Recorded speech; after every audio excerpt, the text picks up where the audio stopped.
दोस्तों, मध्य प्रदेश में बीजेपी ने मजमा लगाना शुरू कर दिया है। थोड़े दिन में आपको नजर आएगा कि भारतीय जनता पार्टी का पूरा कुनबा दिल्ली से मध्य प्रदेश की ही यात्रा कर रहा होगा। ऐसा मैं क्यों कह रही हूँ? क्योंकि इस साल के अंत में मध्य प्रदेश में विधानसभा चुनाव होने वाले हैं। विधानसभा चुनाव में ज्यादा समय बाकी नहीं रह गया है दोस्तों। हालांकि फिर भी अगर देखा जाए तो समय तो है, क्योंकि दिसंबर में ऐसा लग रहा है चुनाव होने वाले हैं। लेकिन पीएम मोदी के बयान से लेकर शिवराज सिंह चौहान की बड़ी बड़ी बातों तक ऐसा लग रहा है कि बीजेपी मध्य प्रदेश के लिए कमर तोड़ तैयारी कर रही है, क्योंकि उसके मुताबिक अब चुनाव में बहुत कम समय बाकी रह गया है। सारी तैयारी तो करनी पड़ेगी ना, लेकिन क्या ये कमर तोड़ तैयारी काम आने वाली है? कर्नाटक के नतीजे मध्य प्रदेश में दोहराने तो नहीं वाले? ये सवाल इसलिए उठ रहे हैं दोस्तों क्योंकि एमपी चुनाव से पहले ओपिनियन पोल आ गया है। वही सर्वे जिसने कर्नाटक में भाजपा की नींद उड़ाई थी, और अब मध्य प्रदेश की बारी है। अब इस सर्वे में कांग्रेस जीत रही है या फिर बीजेपी, ये आपको इस वीडियो में हम बताएंगे। नमस्कार दोस्तों, मेरा नाम है जयंती झा और आप देख रहे हैं दो बोल न्यूज।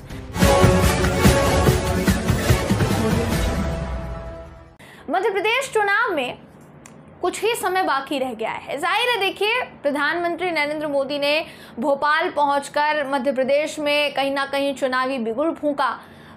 उनके तमाम बयानों से ऐसा समझ में आ रहा है कि चुनावी मुद्दे बीजेपी के आगे क्या होने वाले हैं, क्योंकि बातों बातों में उन्होंने मुद्दे भी बता दिए हैं कि कौन कौन से मुद्दों पर बीजेपी चुनाव लड़ेगी, चाहे फिर वो विधानसभा चुनाव हो या फिर वो आने वाला 2024 का लोकसभा चुनाव। अब आप सोच रहे होंगे कि क्या मध्य प्रदेश में भी बीजेपी हिंदुत्व के मुद्दे को चुनावी मोहरा बनाने वाली है? तो इसका भी जवाब निकलकर सामने आ गया है दोस्तों। लेकिन उससे भी जरूरी बात यह है कि अगर मोहरा बनाती है तो क्या बीजेपी कामयाब हो पाएगी इसमें? तो सी वोटर सर्वे में इसका जवाब निकल कर आया है। एबीपी सी वोटर सर्वे ने चुनाव से पहले अपना पहला ओपिनियन पोल जारी किया है, जहां बीजेपी को झटका लगता हुआ दिखाई दे रहा है दोस्तों। एबीपी न्यूज सी वोटर सर्वे के मुताबिक ज्योतिरादित्य सिंधिया के चंबल में बीजेपी को बड़ा घाटा लग सकता है। वही ज्योतिरादित्य सिंधिया जो 2020 में कांग्रेस छोड़कर बीजेपी में चले गए थे, अभी केंद्रीय मंत्री हैं। उनके बीजेपी में जाने का कांग्रेस पर कोई असर पड़ेगा या नहीं पड़ेगा दोस्तों, इसका भी जवाब निकलकर सामने आ गया है। वहीं बघेलखंड में भी कांग्रेस को अच्छी खासी बढ़त मिल सकती है। एबीपी न्यूज सी वोटर सर्वे की माने तो इस साल के आखिर में जो विधानसभा चुनाव होने वाले हैं, उन चुनाव में बघेलखंड की जनता कांग्रेस पर अपना विश्वास दिखाने वाली है। कांग्रेस के हिंदुत्व पर अपना भरोसा कर सकती है। यहाँ कांग्रेस 44% वोट के साथ बीजेपी को मात देने वाली है दोस्तों, ये इस सर्वे में निकलकर सामने आ रहा है। वहीं बीजेपी 40% वोट पर सिमट कर रह सकती है, ये भी अंदाजा लगाया जा रहा है। अब एक सवाल सबसे ज्यादा जो सबके दिमाग में कौंधता है, अभी भी शायद कौंध ही रहा होगा, वो ये कि क्या ज्योतिरादित्य सिंधिया का बीजेपी में जाना कांग्रेस के लिए नुकसानदायक साबित हो सकता है? आखिर क्या होने वाला है दोस्तों? क्योंकि जब देखिए ज्योतिरादित्य सिंधिया बीजेपी में गए थे तो अकेले तो गए नहीं थे, अपने साथ कई विधायकों को लेकर वो चले गए थे। और उसके बाद क्या हुआ था?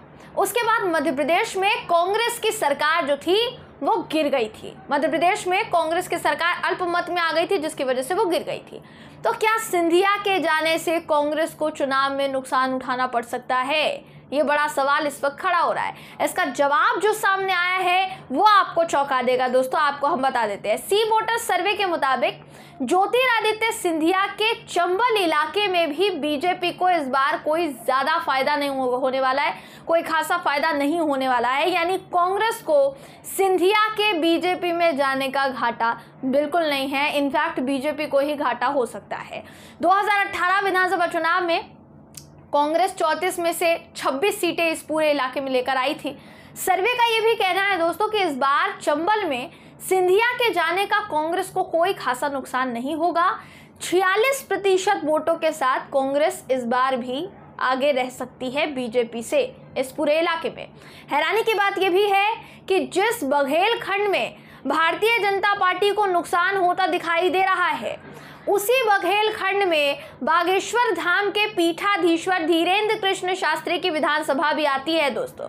अब देखिए, अगर हो ये रहा है कि अगर इस पूरे इलाके की बात करेंगे तो भाजपा को नुकसान होता हुआ निश्चित तौर पर दिखाई दे रहा है। तो इसी से समझा जा सकता है कि इस बार बीजेपी का नहीं बल्कि कांग्रेस का जादू चल सकता है, और हिंदुत्व किसका प्रबल रहने वाला है वो भी इस सर्वे से आप समझ गए होंगे। आपकी जानकारी के लिए बताना चाहूंगी दोस्तों कि मध्य प्रदेश में 230 विधानसभा सीटें हैं जिस पर चुनाव होगा, चुनाव लड़ा जाएगा। बीजेपी और कांग्रेस दोनों एक दूसरे के सामने ताल ठोकने में इस वक्त व्यस्त हैं। बीजेपी अपने मुद्दे गिना रही है, कांग्रेस अपने मुद्दे गिना रही है। मोदी जी ज्यादा ही ताल ठोक रहे हैं। सोचिए ना, एक बात पर गौर करिए। बीते 9 सालों में मुस्लिमों के साथ हुए सलूक पर मोदी जी कुछ नहीं बोले, लेकिन वहीं अब मुस्लिमों की बात करने लगे हैं। मध्य प्रदेश से भी तो मुस्लिमों को लेकर बहुत सारे मामले सामने आए थे दोस्तों, लेकिन उस पर सरकार ने कुछ नहीं बोला। अब 3 तलाक, यूनिफॉर्म सिविल कोड, पसमानदा मुसलमान, इन सब पर मोदी जी ने बहुत कुछ बोला है दोस्तों, जिसे सुनकर हर कोई दंग रह गया है। पसमानदा मुसलमानों में कितनी जातियां हैं मोदी जी ने ये गिना दी। पसमानदा मुसलमानों को किसने पिछड़ा रखा मोदी जी ने ये बता दिया। मोदी जी बोल रहे हैं हम तुष्टीकरण की राजनीति नहीं संतुष्टीकरण की राजनीति करते हैं। अब इस पर कौन विश्वास करेगा भला? सोचिए ना, बीते 9 सालों में भारतीय जनता पार्टी पर तुष्टीकरण की राजनीति करने के कितने आरोप लगे हैं, कितने ज्यादा आरोप लगे हैं, शायद उनकी गिनती नहीं है। वो अलग बात है कि भाजपा ने हर बार उन तमाम आरोपों से किनारा किया, लेकिन प्रधानमंत्री नरेंद्र मोदी जी अगर इन सारी चीज़ों के बावजूद भी ये कहते हैं कि हम तुष्टीकरण की राजनीति नहीं करते, वो तो विपक्षी दल तुष्टीकरण की राजनीति करते हैं दोस्तों, तो इस पर यकीन कर पाना कितना संभव है और कितना नहीं है आप मुझसे बेहतर जानते होंगे।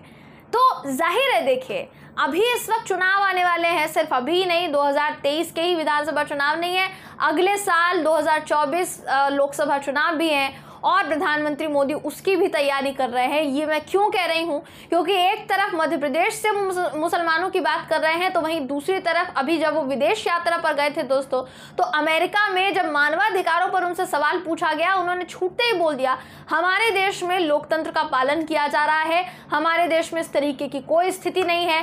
फिर वो चले जाते हैं इजिप्ट यानी मिस्र चले जाते हैं।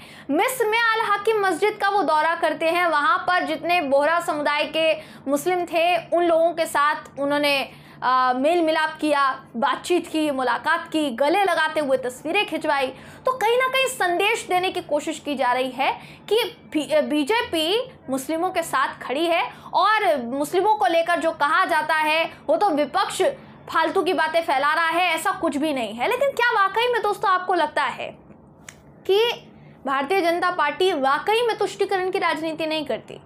और मध्य प्रदेश में अभी जो विधानसभा चुनाव होने वाले हैं, क्या प्रधानमंत्री मोदी जी की तमाम बातें मध्य प्रदेश के चुनाव में जो नतीजे आएंगे उसमें असर ला पाएंगी? ये बड़ा सवाल है। आपका इस पर क्या सोचना है, आपका इस पर क्या कहना है, ये आप मुझे कमेंट करके ज़रूर बताइएगा। वीडियो अगर आपको पसंद आया हो तो वीडियो को लाइक कीजिए, शेयर कीजिए, चैनल को सब्सक्राइब करना बिल्कुल भी ना भूलें। फिर मुलाकात होगी आपसे अगली वीडियो में, तब तक के लिए नमस्कार।